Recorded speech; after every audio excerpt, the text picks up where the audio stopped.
A taste of Turkey İşkembe çorbası. All right, food lovers. Today we're diving into a Turkish classic, İşkembe çorbası or tripe soup. Don't let the name fool you. This soup is seriously delicious. It's creamy, garlicky, and packed with flavor. In Turkey, it's the ultimate hangover cure and a beloved comfort food. Ready to give it a go? Let's get cooking. This soup is a staple in Turkish homes and restaurants, often enjoyed as a hearty breakfast or a satisfying lunch. It's one of those dishes that warms you from the inside out. Trust me, once you try it, you'll be hooked.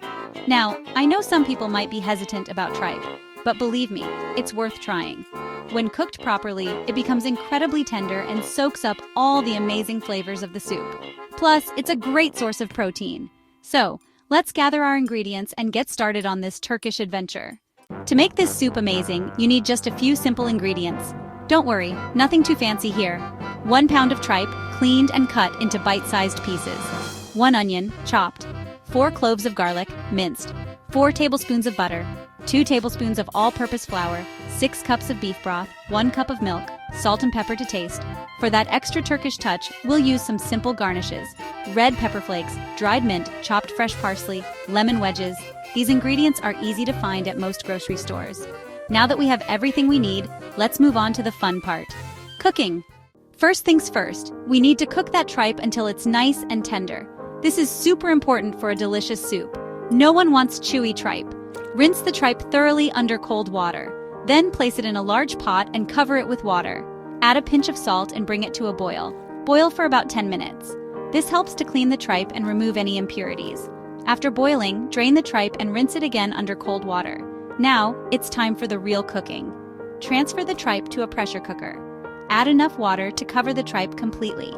Close the pressure cooker and cook on high heat for about 45 minutes to an hour, or until the tripe is very tender.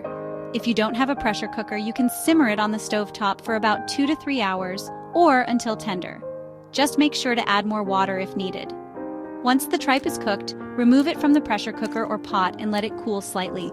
Then cut it into bite-sized pieces. Now the tripe is ready to be added to our flavorful soup base. While the tripe is cooking, we can start building the delicious base of our soup. This is where the magic happens. Grab a large pot or Dutch oven and melt the butter over medium heat. Add the chopped onion and cook until it softens and becomes translucent. This should take about 5 to 7 minutes. Don't rush it. We want that onion to be sweet and flavorful. Next, add the minced garlic to the pot and cook for another minute until fragrant. The smell of garlic cooking is just divine. Now it's time to make a roux. Sprinkle the flour over the onion and garlic mixture and stir constantly for about 2 minutes. This helps to thicken the soup and give it a lovely creamy texture. Gradually whisk in the beef broth, making sure there are no lumps. Bring the mixture to a boil, then reduce the heat and simmer for about 15 minutes, allowing the flavors to meld together. If you enjoyed this recipe, please like, subscribe, leave a comment, and share with your friends.